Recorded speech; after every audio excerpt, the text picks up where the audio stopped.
Hey guys, Stephanie here with Mahalo.com, and all right, we're talking about rebellious teenagers. Now, some form of rebellion is normal, but how do you parent a defiant child? Okay, so you have a really good point right away. What is normal? What is normal defiance? What is normal rebellion?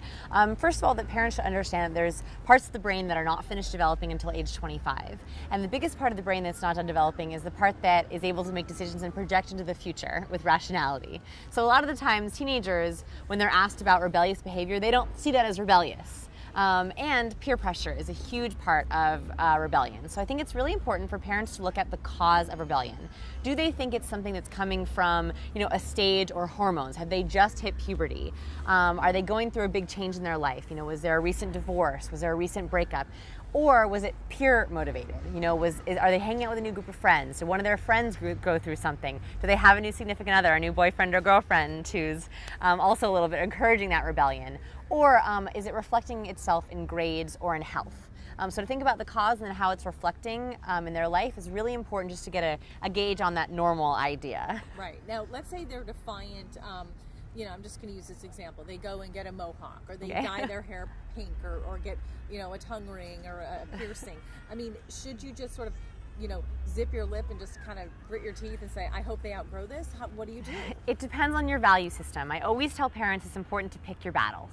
If body piercing is really important for you, I know that some religions, that's a very big deal. If that's what is really important for you, then you should absolutely address it and tell them there needs to be some consequences for their behavior.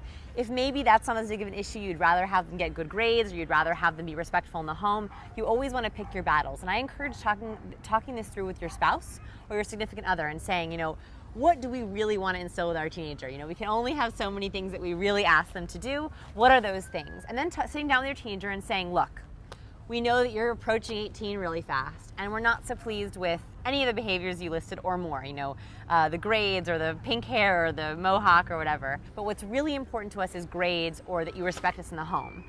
So we're willing to sort of live with the pink hair as long as you're still respecting us. A lot of the time, teenagers respond really well to that, even if they're going through a defiant stage, because they feel like, wow, my parents are listening to me. And that way you can sort of find compromise. Kind of a give and take. And also, isn't it also about empowering them? Yeah, absolutely. And telling them, I do trust you. I love you. I trust you. Here are the things. And also, in a different kind of way, you're teaching them boundaries. You're teaching them that, I have boundaries, you have boundaries, that's your body, but I really want to have, this is my home, I really want to have, respect and happiness and calm in the home.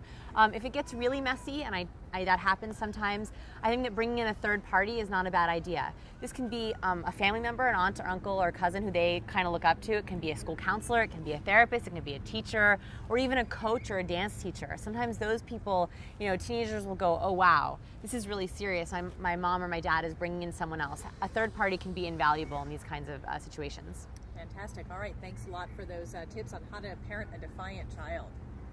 And if you'd like more information about any of the topics discussed, you can go ahead and click on any of the links you see here. You can also subscribe to Mahalo Parenting, or go ahead and send us an email at requests@mahalo.com. Thanks for watching.